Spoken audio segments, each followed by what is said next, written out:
Hello and welcome back to the Jackcast, your Swansea City podcast. I'm your host, Steve Carroll. First of all, a big apology because I know this is quite possibly the longest break we've ever had between doing one, and I include summers in that as well. A little bit of a perfect storm. Obviously, we've had a lot of midweek games. I went off to Macedonia at one point. We had the fans forum, and I think sometimes if we can't record on a certain night in the week, if there's another event going on, then it feels a little bit as if it's counterproductive to do one. If you record on a Thursday, for example, then it goes up Friday and then you're straight away out of date. But this week looks a little bit quieter. Obviously, we do play on Friday rather than Saturday and then play Monday again. But yes, we are back. We apologise. This will be a bumper episode. And I'm delighted to say that Andy Gordon is joining me. Evening, Andy. Hi, Steve. Right, it's been a lively period, hasn't it? So there's a lot to get through. Absolutely. And today was a bit of a shocker for everyone, wasn't it? With an announcement coming out of the club regarding an iconic midfielder joining us, and not Joe Allen. Yeah, well, it's iconic is all the rage at the moment, isn't it? Let's start with that, I think, shouldn't we? So, when we talk of footballers in the last 20 years, who've been the best, the obvious two will always crop up, won't they, of Lionel Messi and Cristiano Ronaldo. But Luka Modric did actually win the Ballon d'Or in 2018. He was the first player to break the stranglehold, and I think it was since 2007, which is some doing, isn't it? And obviously earlier on, we found out that he's going to become a minor shareholder in Swansea City, which is crazy news, really, isn't it? Not something that anyone would really have expected. But I think it would be better if he was playing, wouldn't it? Certainly in the short term, maybe, but. Well, who knows at the moment? Yeah, or can he just sort us out with a nice friendly away to Real Madrid? That would be a hard sell for a few of us to go on a little trip to the Bernabeu, wouldn't it? But how do you look at this? From my point of view, you could, you might get excited about these things and not know that it may not benefit us at all, really. But at the same time, I do think there isn't really a downside to it. I think. What I'm hoping for is obviously you can raise the profile of the club and, maybe play a part in, getting one or two transfers over the line. If you're a player and you're tempted to come here and you get a phone call from Luka Modric, it's not going to do any harm, is it? But how do you feel about it? It's a bit of a shock, isn't it, first of all? It wasn't on my bingo card for 2025, I must admit. It came a bit of a bug out of the blue. I think there were probably a couple of rumours doing the rounds or something. But no downside. I think, firstly, say that. I don't think there's a downside to this, especially not anymore. The fans don't have a financial stake in the club anymore. So, it's the shares, the Cravat and the Cohen and Morris and all those that are that basically will be diluted in some way, or some of those will go to Modric. From that perspective, don't see a downside. In terms of upsides, I guess it'll depend on how it all plays out, doesn't it?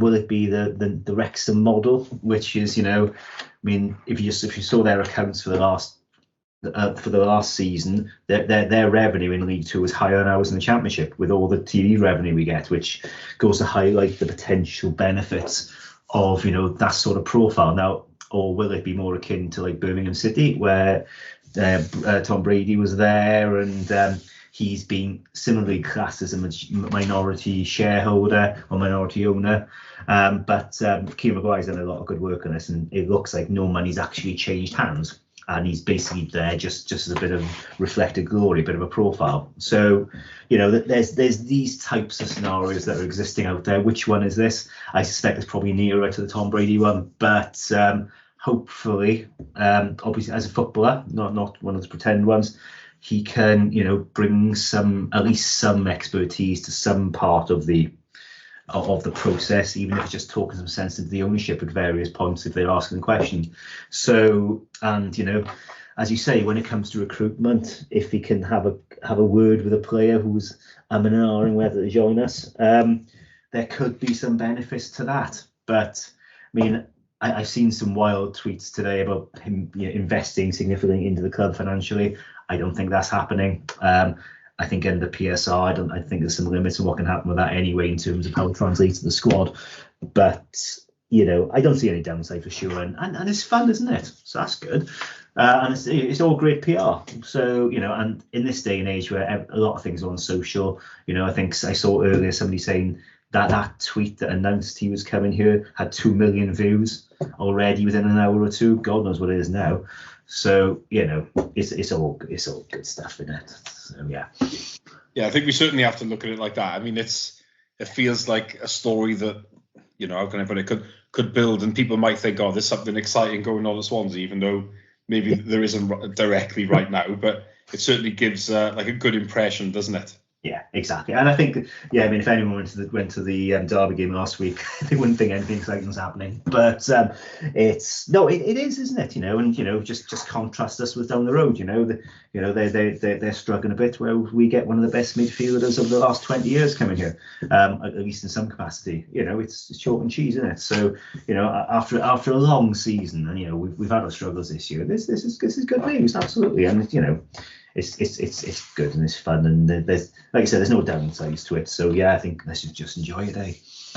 Yeah, let's just hope that there'll be some decent benefits from it. I mean, that's and as you say, I don't really see what the downside would be. I mean, what would if it doesn't have much of an impact, the shares maybe just get sold and you can just move on, really, isn't it? So that's what is good about it. But as I say, if you get a phone call from someone like him and you're rumming an hour in over whether to come here, then it's I don't think it's going to put you off, is it? I think that's a certain way of looking at it. I'm not saying that that could be the tipping point necessarily, but it certainly isn't going to rule someone out. I'd be very surprised if that was the case, really. So we welcome Luka Modric, and we hope he'll pick his boots up once or twice. That would be nice as well. But maybe we're asking for a little bit much there. But well, if he knows any sort of good youngsters coming through Real Madrid's team that could do with a year or two away, or maybe someone's not quite going to make it, then feel free to slip a couple that away.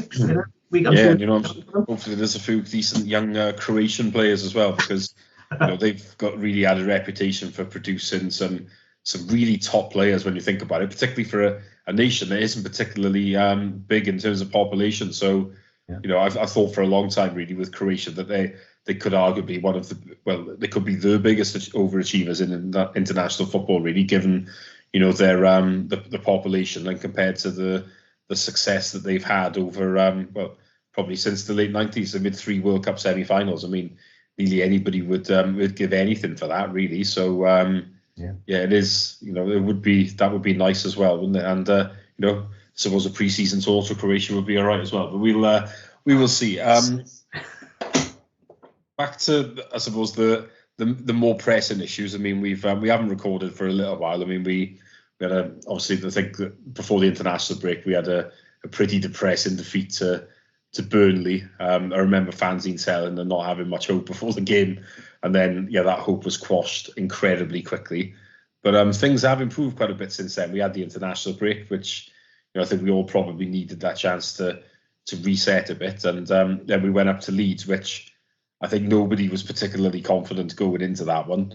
And after about a minute, I would have thought that there would be hardly any Swans fans, if any, that thought it would end with us getting anything out of the game. But got to say, Andy, we played really well, didn't we, at Leeds? And we were more than worth the draw that we got. And arguably, we could have had more, I suppose. But it was certainly a far more positive display. And obviously, it's led to more since, hasn't it? Well, yeah. I mean, I remember I was walking through Calais. I think the Thursday or the Friday before the Leeds game, and people were taking bets on how many it will be. Nobody was really giving us a chance to play. And then when they score within the first minute, you kind of think, oh crap, here we go. But no, in all fairness, I think through the 90, I think we had some really decent chances. We limited them to ones they had. I think they didn't have that many decent ones. I mean, we weren't really under the cosh, It was very even, and I think we'd have definitely taken that before. And I think fair play to Sheehan. I think he set the team up very well. It looked a bit negative on paper, but it didn't start very well. But I think he kind of nullified them a bit, and then I think O'Brien had a bit more of an advanced role. I think he kind of did well in that, and we troubled them, and obviously scoring a couple of goals, good goals. You know, it was far exceeding what I expected, and to go to Leeds, you know, well, they're top of the table at the moment, aren't they? And to get a well-earned point, especially in the manner we did with the sort of last-ditch equaliser as well. Some great YouTube clips of their fans cheering and then not after we scored. But no, I mean, thoroughly deserved. I think full credit to the management team and the players for a brilliant performance. Probably the hardest place to go in the league.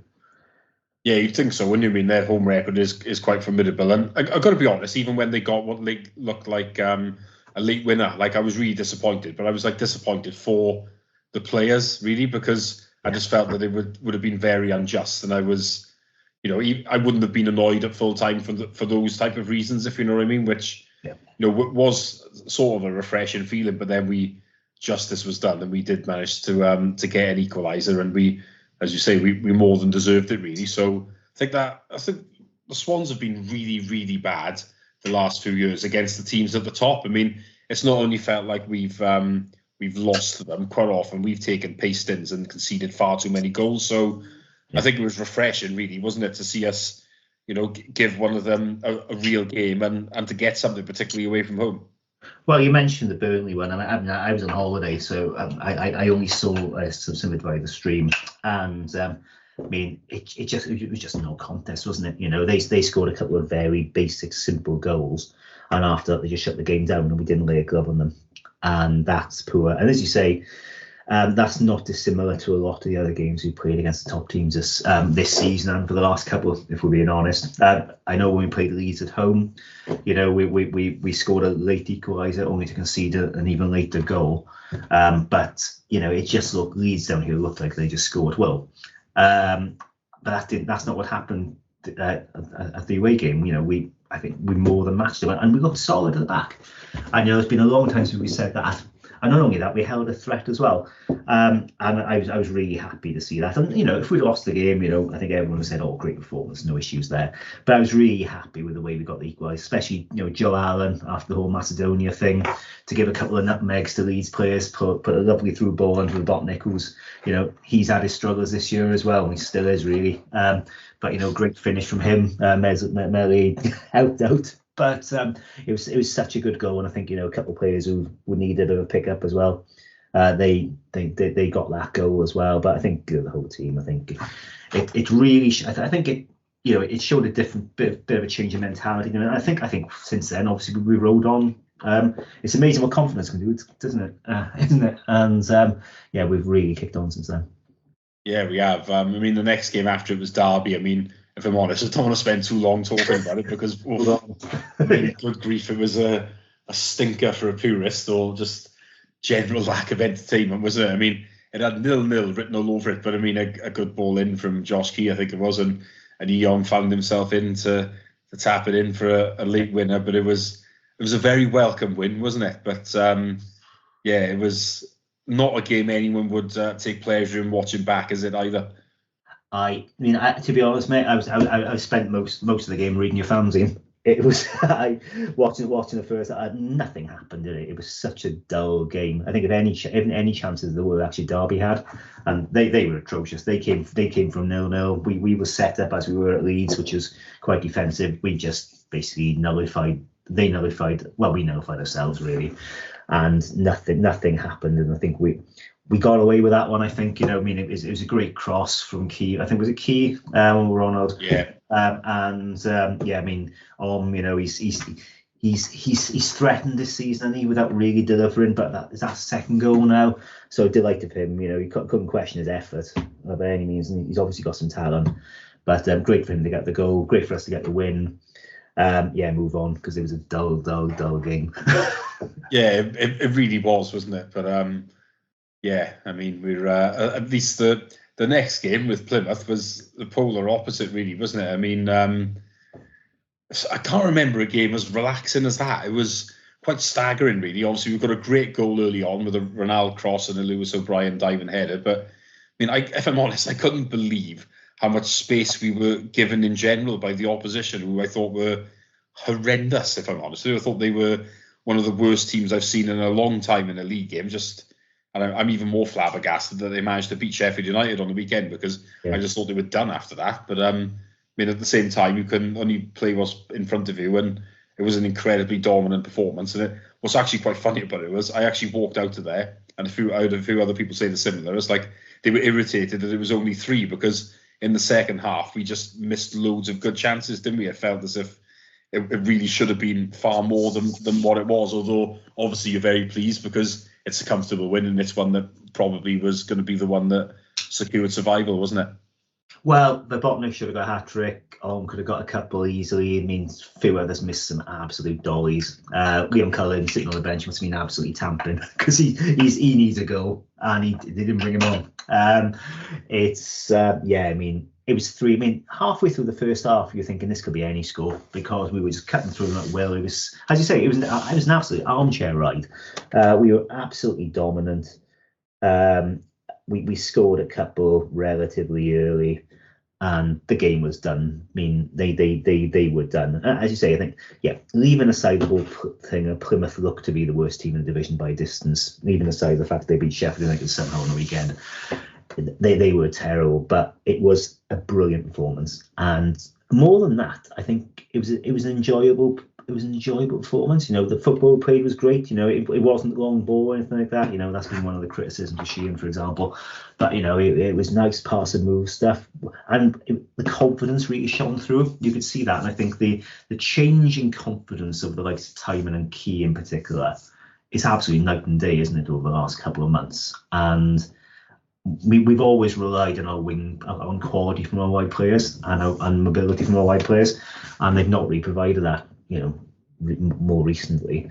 So, and it just brings an absolute different dimension to our game. And I think the setup we had, I think O'Brien again's putting a bit more advanced, wasn't he? But I think it was absolutely brilliant, and it's probably one of the most enjoyable games. And it was fun. It was fun, and it's been a long time since we can say that about a Swans game.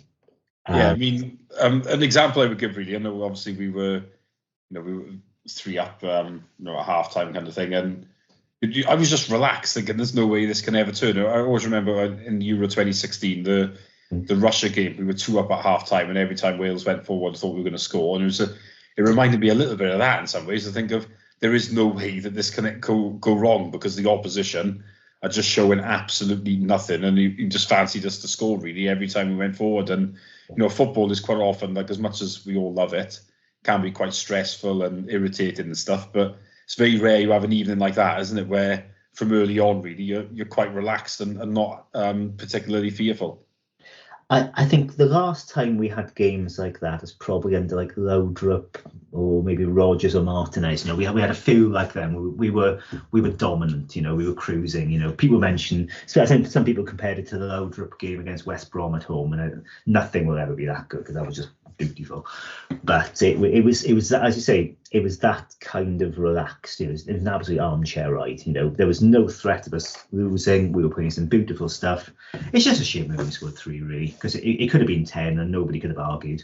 Not even Plymouth could have argued. I read some of their posts afterwards, and they all accepted it was an absolute drubbing, and they were lucky to get away with 3.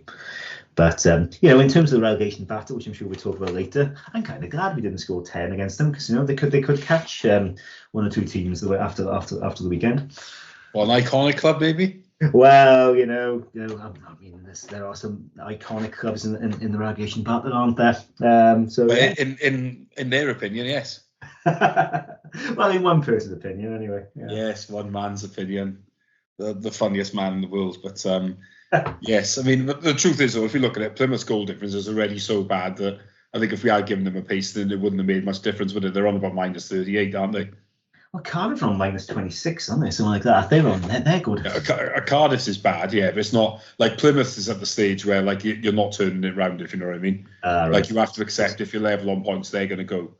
So they know they need to pull like a rabbit out of the hat, basically. Winning home games won't be enough. They'll have to do something on the road. Okay. Yeah. Well, in my opinion, anyway, particularly because on the final day, Plymouth are at home to Leeds. Oof. Well, Leeds might now be up, I think, partially because Plymouth have just done them a big favour. Yeah, so it's only fair that they reciprocate, isn't it? And I think Leeds have their own issues with the little cousins down the road. So yeah, that's true. I mean, if I'm honest, I would obviously like Cardiff to go down, but if I could handpick, it would probably be Stoke and Hull. I'm not particularly picky, but Stoke I'm sick of because we've played them every year for the last 14 seasons. And it's just generally miserable every time we go up there. And our home record against them isn't great. And, no offence to Hull, but it's just so bloody far, isn't it? It is. Absolutely. And I think back to most of my, I started going to the Swans in the mid-90s. And the amount of times we played Hull is unbelievable as well. My first ever away game was Hull at the old Boothbury Park. I always remember this because if you ever went in the fossil buses, they always stopped for a pint or two for an hour beforehand. And we went to this place called Goole, and we went into a chip shop there, and it was like a shrine to the Swans. Behind the counter was all these Swans mugs, pennants, shirts, things like that. It's absolutely mad. So we get everywhere. But yeah, fond memories of Hull. But if I never go there again, I'm quite happy. I've been a few times, and I think I've seen 3 defeats. And then I saw a draw, but it was the draw under Martin. It was the last away game, and we had to win to stay in playoff contention. So obviously that felt like a defeat because it ruled us out of getting in the playoffs. So yeah, Hull is not one of my favourites. Were you at the infamous 7-4 out of interest? Well, the 7-4, I was I didn't go to that, but that was that was in uni at the time. But no, I went to the 2-0 away win. And Badou Cornforth scored. It was absolutely brilliant, that was. But the 7-4 was absolutely mad. Yeah, the 7-4, it's one of my great quiz questions, is that we've scored 4 at Hull twice and we've not won either. Yeah, God, yeah. I think it was under Cooper, we drew 4-4, didn't we? It was on Sky. Yeah, that's the one. I think that's when we were affected. We thought we'd blown the playoffs, wasn't it? Because we absolutely battered them. And we somehow conceded 4 goals. Yeah, Mark Gurhey, before he became Mark Gurhey, he was. He was at that stage. He was a bit of an imposter, I think, when he was. And obviously since then it's just absolutely unbelievable. But he was finding his feet, wasn't he, at that point? He was. But I always remember that game. So I think they had about 4 chances. We had about 34, and we somehow managed not to win that game. Absolutely crazy. But yeah, no, there can't be many places we've gone and scored 4 twice, and not one. That is mad, isn't it? Yeah, it is. I mean, well, you don't score 4 on the road very often, do you? Well, we don't. Well, when was the last time it happened? I mean, I couldn't tell you. If you know what I mean. It probably is that one, isn't it? So yeah, I can't think of another one. It's got to be, isn't it? So. I would have thought so. I mean, they're quite rare. I mean, to be fair, I do remember under Martinez there were a few, weren't there? But back then. Well, I remember I went to every game that season. I went Leyton Orient 5. Then the week after, Bournemouth 4 at Doncaster. That's just off the top of my head. Oh, that Leyton Orient, was that one Pratley scored on the halfway line? That's the one, yeah. 5-0 that was, wasn't it? What a game. That was a hell of a trip, that was. But, that season of the Martinez, that League One was just beautiful. And, should a team get relegated to League One, maybe they can recreate that. I think you're asking a lot, but that was, it's the only season I've ever done where I've done every league game, and I picked the best one ever because we had 14 away wins, didn't we? I did 18 away games that season. Missed a few of them, I wasn't far away from the full set myself. But that was probably my favourite season in terms. Oh yeah, it was, because you were turning up most weeks thinking we're definitely going to win, and not just that, we're not going to win by stealing a goal and playing cautious. We're going to win by outplaying people and trying to score a lot of goals. Yeah, which is obviously what it's all about, isn't it? So. Yeah. No, I think in the Premier League, I remember West Ham away, the final game in Upton Park, we scored 4. Oh yeah, that's right. That game mentally scars me though, and it's probably quite fitting you've mentioned it, because I think that game and the game against what was more or less Liverpool reserves and Benteke got a certain Mr. Greedle in the job instead of Brendan Rodgers, and for me that remains one of the sliding doors moments, shall we say, where I think we made an unbelievably big mistake. And we've never recovered from it. I'm not sure that's the reason. And I think it's a. But put it this way, I don't think it helped. It didn't, but I think we have to remember what was happening with the club at the time with the takeover. I think they didn't want to basically rock the boat. I was involved with the trust. That's when I just joined the trust of the boat, and I know that there was a lot of people thinking Rodgers wasn't all that back then. I think he was coming off the back of not the best run. He wanted a lot of money, which we weren't used to paying as manager. I think we can look back at it a little bit with sort of with particular view that wasn't necessarily the case at the time. I think you're absolutely right. I think the end of that season, I'm sure, gave them the cover to give it to Guidolin. Well, I don't think it was a bad manager by any means. I don't think he was back the season after. I always say with the Guidolin thing was that once you decided to give it to him, you can't then give him 7 games. Exactly. And a lot of those games were against teams that you expect to be at the top. Oh, yeah. I mean, the transfer business wasn't great, and it's like he should have been given longer to do it. But we know that there were different things at play there. But yeah. I do still, obviously, Rodgers should have just had the job. That was my take at the time by a mile. I mean, you can say people didn't think he was all that. It's like he was a Gerrard slip away from winning the league. If anyone thought that, it's crazy. I'm completely with you, mate. So I certainly agree with you at the time. We should have done that. But Jenkins did admit it in the end, and he made a mistake. And for Jenkins to admit he made a mistake is quite something. So absolutely, no, it was a sliding doors moment. And yeah, maybe if we had, but if we hadn't won those games at the end of the season, their hand might have been forced. I just think the owners wouldn't have wanted to bring in an American. They were so fixated on Bob Bradley and cracking the American market. Then you do wonder whether they just didn't. They wanted somebody who they could sell over there, regardless. But well, you say that I get that maybe to a point, but selling the man that nearly won the Premier League would have been significantly bigger, wouldn't it? Oh, it would have been absolutely. But yeah, maybe it shows the dangers of appointing a successful caretaker manager. Well, yeah, it's. I do feel we're in a similar moment. A little bit, if you know what I mean. And I mean, maybe we should. Well, we'll talk about Sunderland first, and then we'll come on to it. But I mean, we've got an unbelievable record at Sunderland, haven't we? I was thinking about this. We've won on our last 4 visits, which is some doing. I mean, I think it's 4 different managers. Obviously, we have been in the same league as them now for the last 3 of them, and the other one was when we narrowly stayed up in the Prem. But yeah, again, it's a really good win. Sunderland are in a bit of a strange predicament at the moment, aren't they? Where they're in the playoffs, but they can't get top 2. And I mean. So you could see that a couple of players maybe didn't play that usually did, and they didn't seem to be fully at it. But I mean, it was another decent performance from us, wasn't it? I mean, we could have scored early on, and then obviously we got the goal in the second half. But you have to say again, it's a really positive result, isn't it? Oh, thoroughly deserved, I thought. I mean, the first half was a bit of a cancelling each other out, but for us to go to the 4th place team in the league, the 4th best team in the league, and to be able to cancel them out like that and be very even, that's success in itself, isn't it? The second half, there was some moments we were a bit under the cosh in the first half and second half. Some of it self-inflicted, but we rolled those out quite well. And I don't know what it is lately, but we become, well, I think all season we've had a bit of a threat to set pieces, haven't we? Especially like Sir Darwin. Darwin's just a magnet for the ball. When it comes from a set piece anyway. And once again, he got on the end of it. Great header and Cabango. I mean, fair play to his centre half and somebody who gets lambasted a little bit for his reactions. But I mean, he was Johnny on the spot, cracking reactions, lovely finish.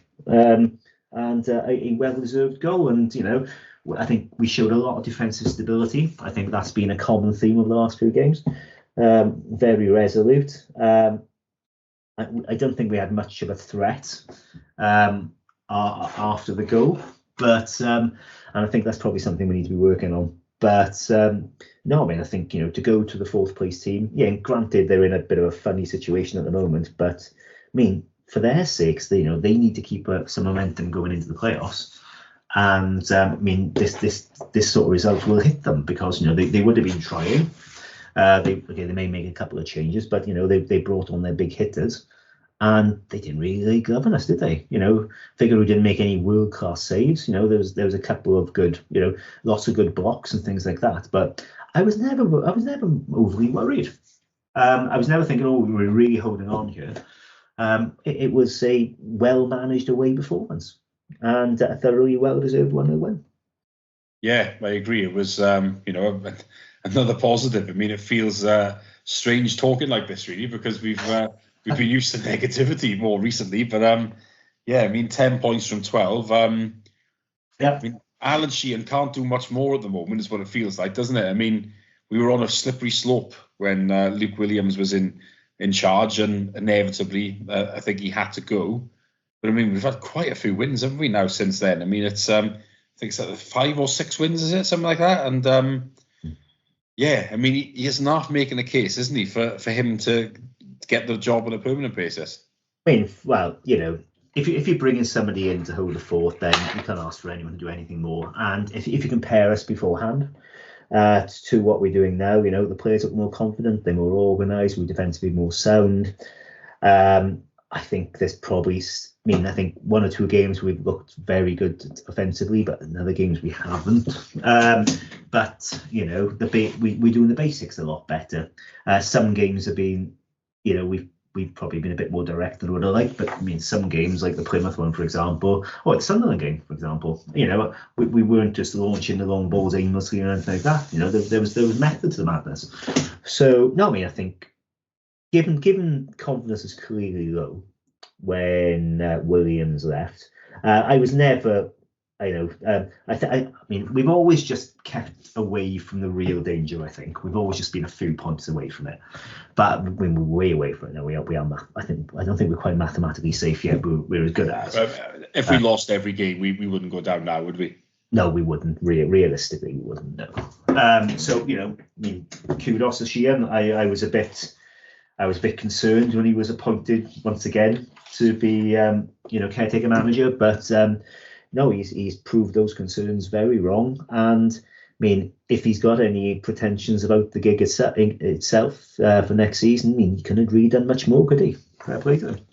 No, I don't think he could have either. But I mean, so I'm going to ask you the main question now. Do you think he should get it? Because from my point of view, I still don't think he should. I think it's a case of, this is a different type of job. It's a firefighting job, really, or it was when he came in. It's not now because he's done. Obviously, we picked up a lot of results, but I mean, would you ask a firefighter to build you a house? Is the analogy I'm going to use, because I think it'll be very different now. He's not been involved with transfers or anything like that, and obviously then it would be, that he'll have to try and build again, remove players. But I think the way I look at it, I don't think him and Richard Montague is a particularly good fit. I don't see them as being aligned and having similar views. So I think we need to go down maybe the more overseas route and bring in somebody in that the director of football wants. That's my instinct with it. I mean, and I think that Sheehan should probably move on and undoubtedly get a managerial job elsewhere. And I think he could, if he picks the right club, he could excel really. But that's my take on it. I mean, what do you think? A few weeks ago, I wouldn't even consider it. I don't think there was a case for it. Now, I think you could certainly argue there's a case for it. Clearly, a lot of the fans are behind it. I actually heard a round of Alan Sheehan's Barmy Army for the Derby game, which, considering the quality of that game, was quite something. So I think there is an element of the fan base who are quite keen for it. I think if you look at the last few games, I think he's done very well. And if you have confidence he can carry that over into next season, then you could see the logic to it. And I think probably we're at a position now that if he is given the job, it would be difficult to argue because he's shown that. Would I give him the job? I'm not convinced yet either, if I'm being honest. I think there are times in the last few games, I think we've been quite defensively set up. We've not really been threatened as much as I would have liked in an attacking sense. How much of that is down to our lack of quality in attacking players and maybe that's something we've got to think about for next season. Actually, I mean, we're not in a position where we're going to be moving a lot on. From a financial perspective, we're kind of stuck from that perspective. There'll be 1 or 2 coming in, but there's not going to be a massive overhaul. I guess what it comes down to is I don't think he'd be a terrible appointment. But the question is, are there better ones out there? And I mean, I'm not one of these people who can name names or would want to name names in terms of potential ones. But, there's a lot of good managers out there. And I think what we need is somebody who can get us. We need to move away from the Martin and Williams style of football, which frankly was turgid. People call it the Swansea way. That was never the Swansea way. We were talking earlier about Martinez, right? To me, that style of play, or even under Rodgers, that style of play, those are the Swansea style of play. It's possession based, but we had pace in the flanks. We were fluid with the ball, the constant movement. Pass and move, things like that. It was enjoyable, but it was aggressive. It was far. We had a mix of things. We've not had that for a long time, and that's kind of what I want us to get back to, that sort of thing. So I would say the last time we had it was Graham Potter. From my point of view. Yeah, no, I agree. I'd agree with that, and I think it's devastating we didn't keep him another season. We'd have gone up next season. I agree. That one always pains me. But carry on. Sorry to interrupt. No, you're absolutely right. Potter for me, that was the one time I was heartbroken since Rodgers left, and that was a real one. Can Sheehan do that, or is he that sort of manager? I'm not sure. And maybe I'm being overly optimistic with what we can get going forward. But I hear a lot about the owners have got great intentions around where they want to take the club, and they want to kind of get back to that sort of thing. Then does Sheehan fit that? I'm not sure. But I guess it depends what the options are. I'm not sure. We got Luka Modric, so maybe this is not right anymore. But we are a team at the lower end of the Championship. We have been for a little while now. I think our budgetary options are limited. Our squad's limited. Who are we going to attract? So that's going to be a conversation as well. I guess it depends. Can we get anyone better? Can we get somebody who can fit that mold? If we can't, then I wouldn't be totally against Sheehan getting it. But I think I'm like you. I think that there may be better options out there, and maybe that's unfair in Sheehan saying that, to be honest with you, because I think he's done a cracking job. But I guess I'm on the fence a little bit because I don't know who the other options are. Yeah, I think from my point of view, quite often now the best thing to do is probably to look abroad, because a lot of managers from abroad would love to come to English football, basically, and try and make a name for themselves. You look at Danny Rowe from Sheffield Wednesday, and I'm not saying I'd want him at all, but at the same time, Sheffield Wednesday were dead and buried last year when he went in there, and he's obviously done a really good job, and he's meant to have admirers elsewhere, isn't he? You look at Plymouth were in a struggling position, and they managed to attract a manager. So I think, from that point of view, quite often these type of guys, they'll want the opportunity to put themselves in the shop window. And I know sometimes people don't like that, but the way to look at it is, but if they put themselves in the shop window, it means they're doing well, and then it means that we're doing well. I'd much rather that than the last few who've ended up getting sacked, basically, isn't it? Because they've not been good enough for us.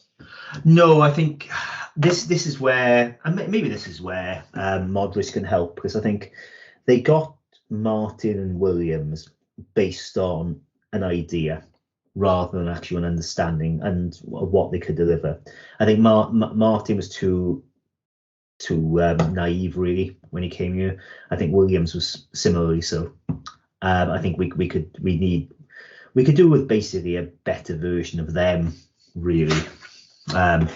A far better version of them.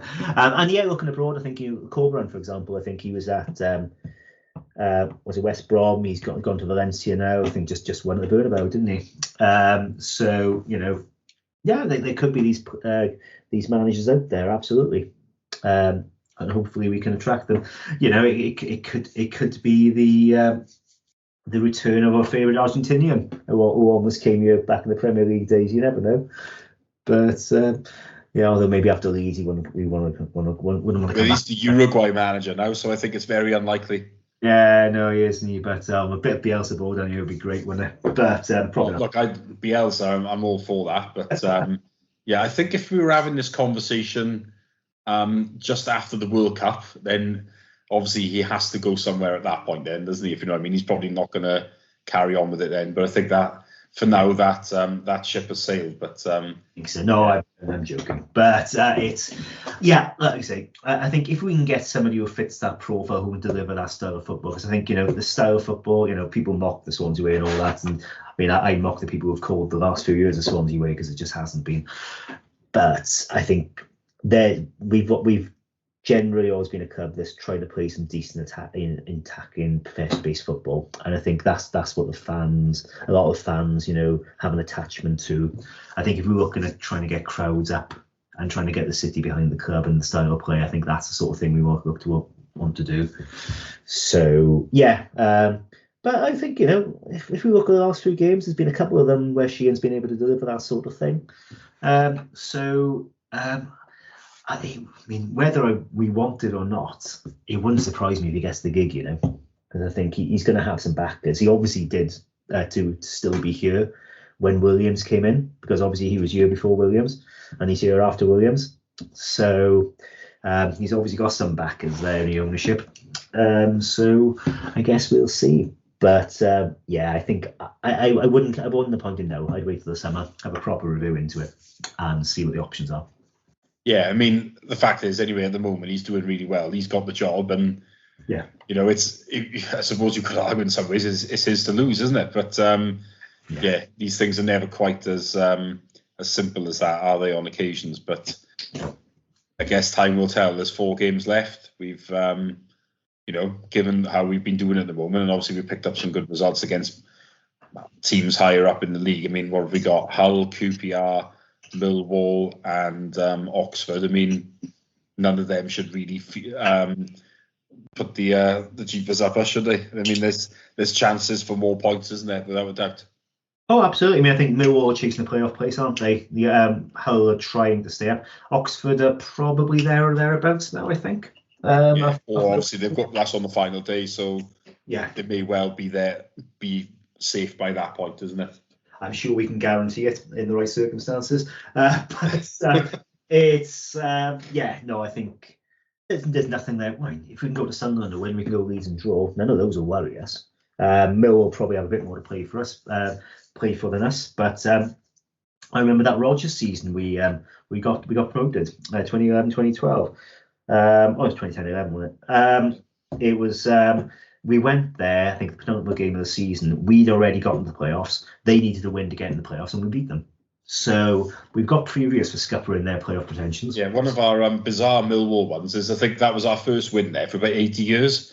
Mm-hmm. And we've been there. We've now had 5 wins in the last 7 visits there. Yeah. But happy to do them over again. But yeah, I mean, I think, confidence, momentum is everything in football, isn't it? And we got a bit of both at the moment, so there's nothing we should worry about with any of those games. I mean, do we want to be? Maybe do we want to beat Hull? I don't know, but I think What you mean is, how badly do we want to beat them? Yeah, exactly. I mean, given we got QPR on Easter Monday, is it a good chance to give some of our academy kids a game? Get some experience. Just don't worry about that particular result.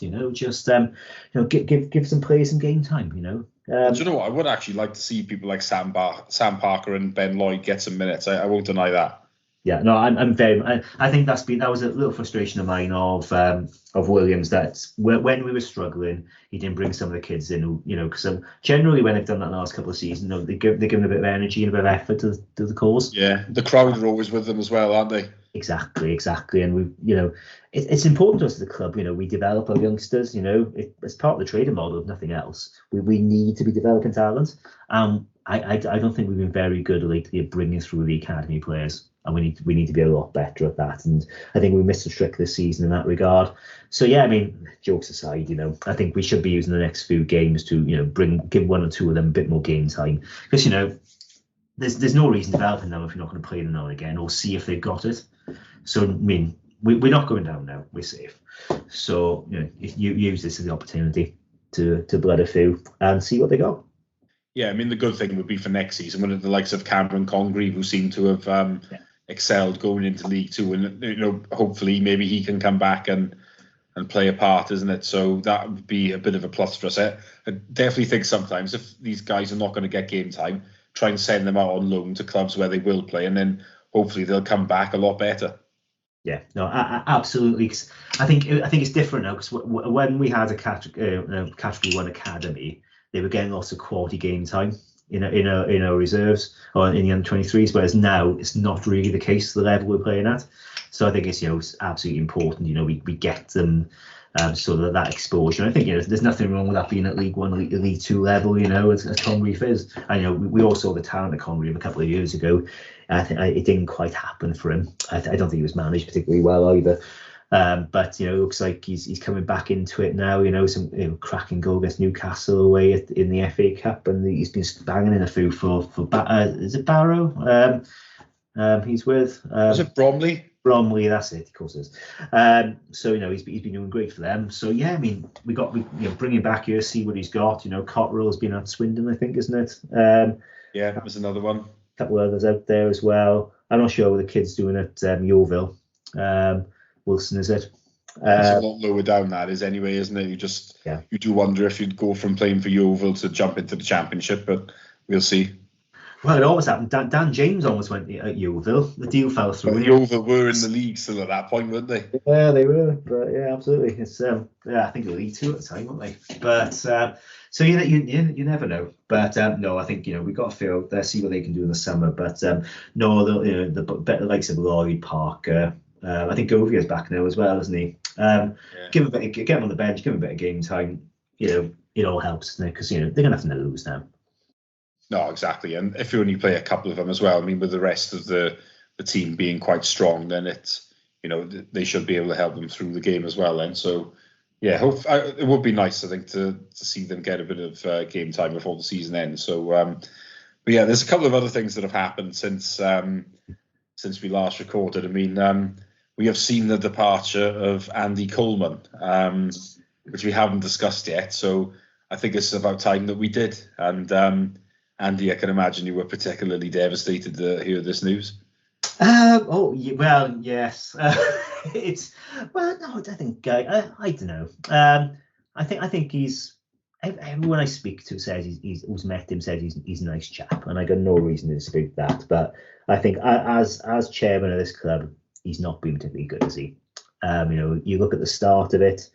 He appointed Duff. He put a lot of faith in the likes of Watson, spent a lot of money on some absolute trash, sacked Duff, and then said, I didn't really realise about the club and its identity, etc. I mean, would have had to have done your homework, mate. But I think he's made so many basic errors. And I think it really culminated with the last transfer window where it sounds like he became de facto director of football. And, that window didn't go particularly well. I mean, we got Lewis O'Brien and he's turned into being an absolute superstar, hasn't he? But then you would expect somebody on Premier League wages to be decent. We blew the signing of Wright, who looked good for next season. We spent our money on somebody coming in next season, which I think we got away with. But he does look a good player by the sound of it. But he's got him in Sweden the other week, didn't he? So, long term, he may be all right. But I think he's just made so many errors that I know he said he's going back for family reasons, but I think the owners probably lost patience with him. That's my hunch. But we shall see. We shall see. Allegedly, he's still he's still in Swansea. Allegedly, somebody had a great story on social media last week that he was sitting near him in the secret cafe on the seafront.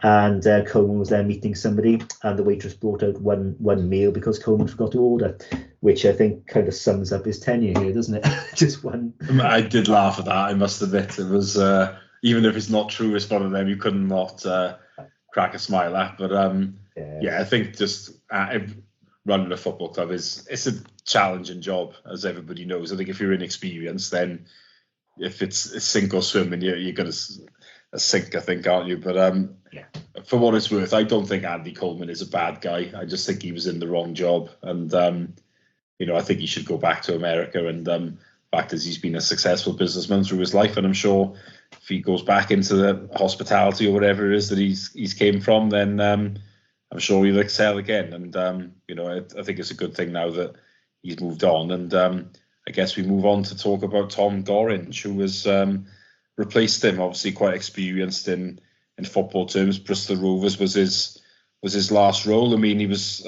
present at the fans forum, which we'll get to in a bit. But I mean, on the face of it, seems a better appointment. But as ever with these things, Andy, the proof is in the pudding, isn't it? It is. I mean, I think he was CEO at Bristol Rovers, obviously a smaller club than a smaller budget, lower league. So this is a promotion for him in the same way as promotion for Montague. as well as director of football. He's said a lot of the right things. I've talked with the fans forum a bit, but I gather he came across well in that. I wasn't at it. I think you've got to play straight back with these things, and you've got to give people a chance, right? So wish him well. Hope he's up to the job. Time will tell on that score. I mean, he said some good things already, but we'll see how it goes. My worry is always about the local guys, how much autonomy and authority they actually have. Do they have the authority to manage the budget here? When it comes to things like signings, things like that, will it be the decisions of the people on the ground, or are the ownership going to stick their oar in? And we saw that too often. I mean, I think we all remember that interview after the Russell Martin transfer window that January, where Levy and Silverstein were interviewed, and Silverstein was stating that it's right and proper that the ownership are the ones that make decisions on things like that, because they're the experienced businessmen and they have all this knowledge, etc. Well, if the current ownership have the same mindset, then things won't change so much. But I think I've always had a really straightforward view on this. You hire people locally to do the job. If they're not up to it, you sack them, but you got to back them otherwise. And so long as the ownership back them, then I think we can judge the likes of Gorringe and Montague fairly. Until then, we can't. But he's regardless of whatever Bristol Rovers fans say, you'll never find a CEO that's universally loved. Wish him well. Hope he's up to the job, and we will find out soon enough. Yeah, I mean, on the face of it, though, it does seem like a better fit than for Andy Coleman, and particularly, I would say as well, Richard Montague, in the same way as being better than Paul Watson. I mean, you can never guarantee that it's going to be successful, but at the same time, it just, given the credentials that they've got and their previous experience, you have to believe that it's going to be. It can't be worse, can it? I wouldn't have thought. It can't be worse than Coleman, but I think that's a low bar. I think if we look back over the last maybe 5 or 6 years, before Coleman we had Julian Winter. Now I think Winter and Gorringe's background is relatively similar. I think Winter's operated at a slightly higher level in terms of his roles, but no, I think those are quite similar. I think they've probably got similar mindsets in that regard. I think Montague was quite similar to maybe Andy Scott, both their backgrounds in recruitment. I think Montague seems more stat-based than Scott was, but they were both come from a head of recruitment background elsewhere, and then came here to be director of football. So I think we've had people with a similar profile before under the previous ownership. So yeah. So I think they fit the right role, but the issue we had with the previous owners was they didn't give them the authority. So long as these ones give them the authority, then it'll be interesting to see how it goes. But Montague's interesting though, isn't he? Because obviously ex-Notts County would have worked with Williams, and we sack Williams basically a couple of days before Montague comes in. Now, I guess going back to the Sheehan question, does the view in terms of the style of play they want with Montague and Sheehan, do those align, or do we have to go for a different manager, or do we go for a different director of football? I don't know, but no, I think I think we have to give them a chance ultimately. But they fit, they have the right profile for what I want to see there at the very least. So that's good. Yeah, I think it is good, and so obviously going on to the fans forum, both men were at the top table.